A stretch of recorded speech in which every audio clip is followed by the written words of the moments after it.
अस्सलाम वालेकुम students, welcome to Ima learning. Students, today's topic is about water relation of a cell, जो कि homeostasis के topic में से है। सो इस टॉपिक को डिस्कस करने से पहले मैं आपको यहाँ पे ये बताती चलूँ कि सॉल्वेंट और सल्यूट में क्या डिफरेंस होता है। ओके क्योंकि हम जब ऑस्मो रेगुलेशन डिस्कस करते हैं तो ऑस्मो रेगुलेशन में हम ये चीज़ देखते हैं कि जो सेल है या लिविंग ऑर्गेनिज्म है वो किस तरह से सॉल्ट और वाटर की जो कंसंट्रेशन है उसको सेल के अंदर मेंटेन रखता है।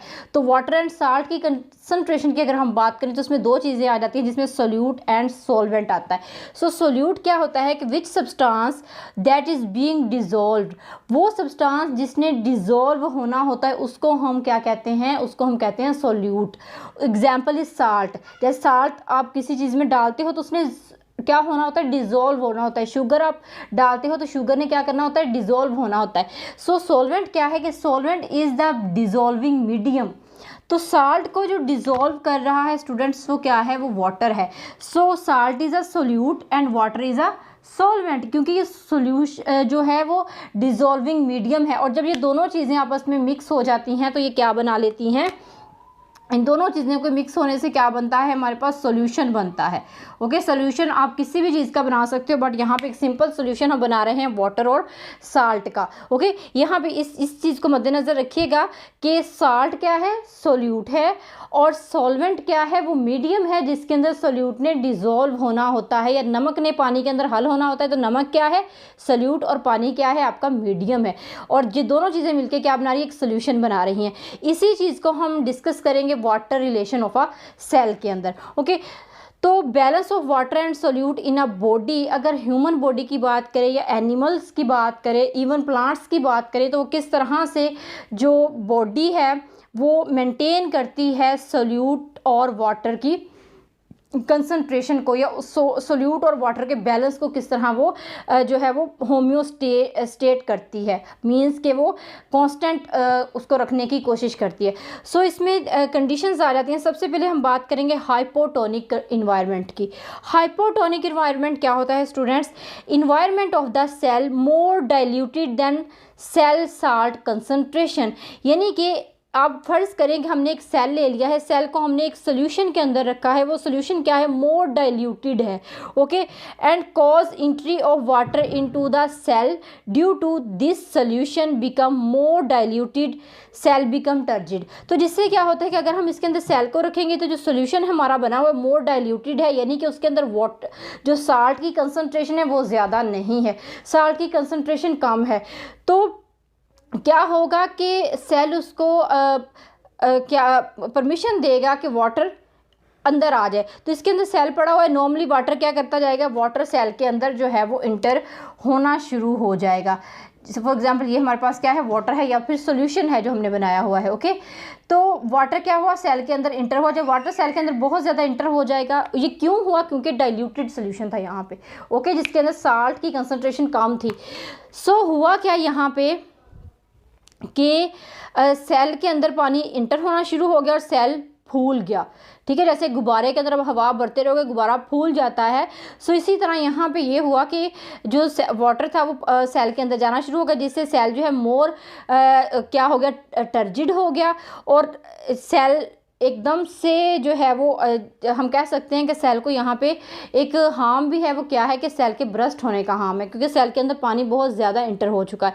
सो ये है हमारे पास हाइपोटोनिक इन्वायरमेंट, जिसमें डाइल्यूटेड सोल्यूशन को यूज़ किया जाता है। सो नेक्स्ट अगर हम बात करें तो नेक्स्ट हमारे पास आ जाता है हाइपरटोनिक इन्वायरमेंट। हाइपरटोनिक इन्वायरमेंट का क्या मतलब होता है कि मोर कंसंट्रेटेड एक्सटर्नल इन्वायरमेंट। इसमें जो एक्सटर्नल इन्वायरमेंट है स्टूडेंट वो कंसंट्रेटेड है, मींस कि एक्सटर्नल इन्वायरमेंट के अंदर जो सॉल्ट की कंसंट्रेशन है वो ज़्यादा है, सॉल्ट ज़्यादा है इसके अंदर, यानी कि सोल्यूट पार्टिकल्स इस वाटर में या इस सोल्यूशन के अंदर ज़्यादा है। ओके, सो इससे होगा क्या कि water move from inside of cell to outside. तो बाहर कंसनट्रेटेड इन्वायरमेंट है, तो क्या होगा, सेल के अंदर जो पानी है वो आउटसाइड द सेल जाना शुरू हो जाएगा। ओके, यानी कि सेल के अंदर से जो वाटर है वो बाहर आना शुरू हो जाएगा। क्यों होगा वो? क्योंकि बाहर वाला जो इन्वायरमेंट है वो मोर कंसनट्रेटेड है, उसमें जो साल्ट है वो ज़्यादा है। सो उसको किस चीज़ की ज़रूरत है? वाटर की ज़रूरत है, मज़ीद वाटर को ऐड करने की ज़रूरत है, जिससे क्या होगा कि सेल का पानी जो है वो बाहर वाले सोल्यूशन में आना शुरू हो जाएगा और सेल क्या होगा, कॉजिंग सेल श्रिंक, तो सेल श्रिंक कर जाएगा। ये कंडीशन भी सेल के लिए जो है वो सूटेबल नहीं है। सो अदर कंडीशन थर्ड में आ जाती है हमारे पास isotonic environment. Isotonic environment students क्या होता है? In this condition external environment resemble to internal environment, यानी कि जो सेल का इंटरनल इन्वायरमेंट है वो रिजेंबल करता है सेल के सोल्यूशन जो है उसका, या एक्सटर्नल जो इन्वायरमेंट सेल को प्रोवाइड किया हुआ है एक मीडियम के अंदर, वो आपस में एक दूसरे के साथ रिजेंबल करते हैं, एक जैसे हैं।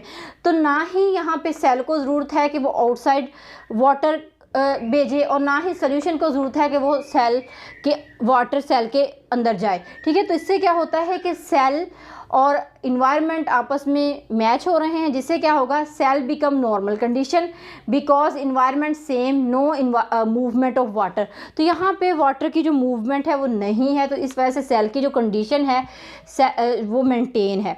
ओके, सो ये था हमारा आज का छोटा सा और बहुत ही ईजी सा आसान सा टॉपिक। ये आपके लिए स्टूडेंट्स शॉर्ट क्वेश्चन के लिहाज से बहुत इंपॉर्टेंट है।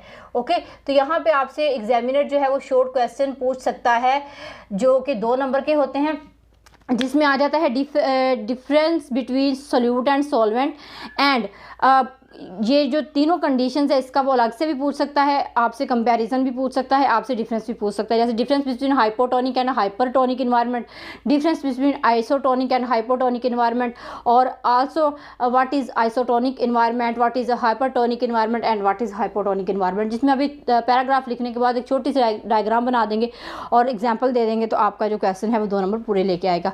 ओके, सो ये था आज का हमारा आसान सा टॉपिक। होप्स आप लोगों को समझ आ गई होगी। इंशाल्लाह नेक्स्ट मिलेंगे नेक्स्ट टॉपिक के साथ, तब तक के लिए अल्लाह हाफिज़।